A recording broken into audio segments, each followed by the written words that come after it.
Hello, everyone, and welcome to EnglishPod. My name is Marco. My name is Catherine, and today we're talking about eating food and certain foods that people don't eat. That's right. So today we have special diets. We're going to talk all about being a vegetarian or a vegan, and we're going to explain all these words when we come back. So now let's just listen to the dialogue. Hey, Julie. Do you want to go grab something to eat? Sure. What do you feel like having? I really feel like having a big, juicy steak. Oh, okay.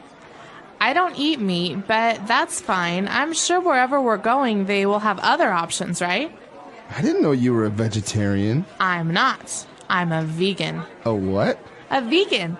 I don't eat or use any animal-based products. I don't wear leather, eat eggs, drink milk, or anything that comes from an animal. I used to be a pescatarian before, which basically means you don't eat meat, but still have fish and seafood. Wow, that's interesting. It must be tough. It's a bit difficult to find vegetarian-friendly restaurants sometimes, but since more and more people are vegetarians or vegans nowadays, it's getting a bit less difficult.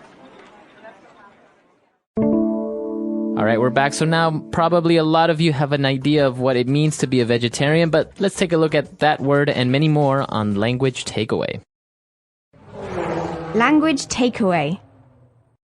So a vegetarian is a noun. I'm a vegetarian. Yeah. Vegetarian is a noun. It's a person. You say, I am a vegetarian. He is a vegetarian. Mm-hmm. And in this case, a vegetarian person does not eat meat. So That's right. No chicken, no beef, none of that stuff. That's right. So as you can see, it has the prefix veget, like vegetable. Mm-hmm. So that's what they eat. They just eat vegetables. And it's a little bit hard to say what vegans don't all... Sorry. It's a little bit hard to say what all vegetarians do or don't eat because some people have different rules. That's right. Some people eat eggs, some people don't. But there is something that is a little bit different from a vegetarian. It's called a vegan. And this person has many, many rules about what he can or cannot eat. Right. So a vegetarian basically does not eat meat. A vegan, as we saw in our dialogue, doesn't wear leather, for example, doesn't wear leather shoes or a jacket, or use or eat anything that comes from an animal. That's right. So no eggs, right? Mm-hmm. No foods that might have any animal products in them. So vegans often try to find foods at the grocery store that come from natural products that are not animal based. And so right. there has to be a symbol on the back of the box or the jar mm-hmm. that says that it's vegan. That's right. So in that case, they don't drink milk, they don't eat eggs, nothing that you can think of that comes from an animal. But on the other hand, this person used to be a pescatarian. So this is another type of person that has a special diet, very much like a vegetarian. A pescatarian is a person who is a vegetarian, but who also eats fish. And so maybe I'm a pescatarian because I don't consider fish to be animals. Okay. So I don't eat lamb, I don't eat chicken, but I do eat fish. I'm a pescatarian. All right. So a vegetarian does not eat fish or any type of meat, the same as a vegan, but a pescatarian does eat maybe shrimp and fish and any type of animal from the sea. Okay, and well, that brings us up to our next word. A pescatarian will eat seafood.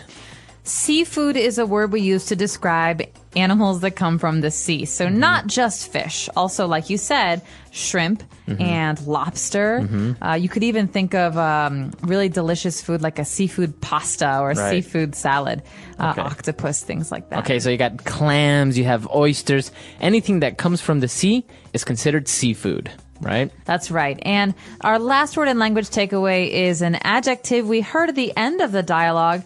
Our character said, it must be tough. Right. Okay, now tough is an interesting word because in English it has a few different meanings. But what was the meaning of the word tough in today's dialogue? In today's dialogue, when the person said it must be tough, it's basically saying it must be difficult. It must be difficult to be a vegetarian. Right, so it's a hard situation. You could also say, oh man, this homework is really tough. That means it's hard, it's difficult. All right, great. So we've taken a look at a lot of key words there. Why don't we take a break, listen to our dialogue again, and we'll be back in a bit. Hey, Julie. Do you want to go grab something to eat? Sure. What do you feel like having? I really feel like having a big, juicy steak. Oh, okay. I don't eat meat, but that's fine. I'm sure wherever we're going, they will have other options, right? I didn't know you were a vegetarian. I'm not. I'm a vegan. A what? A vegan. I don't eat or use any animal-based products. I don't wear leather, eat eggs, drink milk, or anything that comes from an animal. I used to be a pescatarian before, which basically means you don't eat meat, but still have fish and seafood. Wow, that's interesting. It must be tough. It's a bit difficult to find vegetarian-friendly restaurants sometimes, but since more and more people are vegetarians or vegans nowadays, it's getting a bit less difficult. All right, now we've prepared 3 phrases for you. Let's take a look at those now on Fluency Builder. Fluency Builder. So there's a very interesting and very, very common phrase at the beginning of today's dialogue that we use all the time in English. This is to grab something to eat. The character says, "Hey, Julie, you want to go grab something to eat?" So taking that as a phrase, we are inviting someone to go eat something. That's right. So I could say, "Hey, do you want to go eat something?" Or I could say, "Hey, do you want to go grab something to eat?" Okay, and the verb grab is to take or to hold in your hand. So you want to go grab something to eat is basically that. Right, but don't be confused because grabbing normally means holding with your hand, but to grab something to eat generally just means, "Hey, would you like to go eat something with me?" Okay. And of course we want to go grab something to eat, and the guy says, "I really feel like having a big juicy steak." So we feel like having a steak. This is very spoken English. So remember when you're talking to your friends, this is okay. But maybe if you're writing something, it's not as good. But I feel like a steak means I want to eat a steak. Right. It means, it doesn't mean you are a steak. no, I don't feel like a steak, like a piece of meat. But I do want to eat a piece of, I do want to eat a steak. And so I feel like having, or I feel like a steak. These are both acceptable in spoken English. So you basically feel like doing something or you feel like eating something. For example, if we're going to have dinner, you can say, "I feel like having Italian food." Yeah, I don't feel like having Italian food tonight. I feel like having Mexican food. And I also feel like watching a movie. Exactly. So great ways of using feel like and then a verb like having or watching a movie. Now getting back to the vegetarian, the vegan aspect of our dialogue, we saw that the girl explained how she doesn't eat or use any animal-based products. So these 3 words, animal-based products.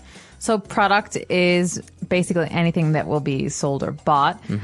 Animal-based is a way to describe a product. So some products have animal products in them, right? So, for example, my shoes are an animal-based product because they are leather, and leather comes from cows, which are animals. So you're basically saying that they have something from an animal. They are made up of that something that comes from an animal, like leather shoes. Exactly. And it's not just shoes, it's also shampoo or some of the foods that you eat, like in jars and cans. And so it's important if you're a vegan to look on the side of the can or the side of the box and see, is this an animal-based product? Are there animal products in this? Right. Okay. A lot of interesting things in this dialogue today. Why don't we listen to it one last time and we'll be back. Hey, Julie. Do you want to go grab something to eat? Sure. What do you feel like having? I really feel like having a big, juicy steak. Oh, okay. I don't eat meat, but that's fine. I'm sure wherever we're going, they will have other options, right? I didn't know you were a vegetarian. I'm not. I'm a vegan. A what? A vegan. I don't eat or use any animal-based products. I don't wear leather, eat eggs, drink milk, or anything that comes from an animal. I used to be a pescatarian before, which basically means you don't eat meat, but still have fish and seafood. Wow, that's interesting. It must be tough. It's a bit difficult to find vegetarian-friendly restaurants sometimes, but since more and more people are vegetarians or vegans nowadays, it's getting a bit less difficult. All right, so talking about vegan, vegetarians, pescatarians, it seems like these diets or these lifestyles are more and more popular, but as we saw in the dialogue, it can be a little bit difficult, especially in maybe in countries where it's not so popular to have these diets.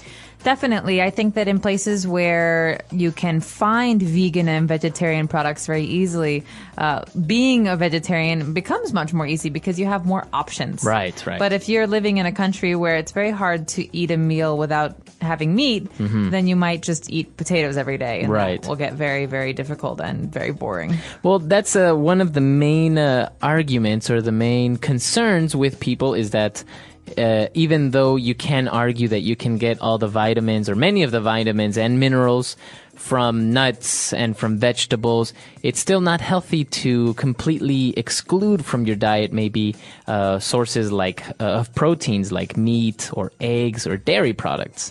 That's right. And so in America, for example, it's very easy to find supplements. You can take vitamins like calcium, and you can have pills that will give you some protein, and you can find all sorts of exotic vegetables that will help you supplement your diet. But in a place like China, for example, I think it can be a lot harder to find those products and to find those supplements. And so being a vegan, especially, or a vegetarian poses a lot more challenges. Especially, I think, with what you mentioned, that products are usually labeled, where they tell you if they have any animal-based products in there. Whereas in other countries, it's probably not labeled, and it's a little bit, even things like getting the fat-free things are a little bit more difficult in other countries, like, for example, China. That's right. So we would like to know, are there many vegans or vegetarians in your country? And if there are, do you think it's hard for them to buy food? Why or why not? Let us know. Our website is EnglishPod.com. All right, we'll see you guys there. Bye. Bye.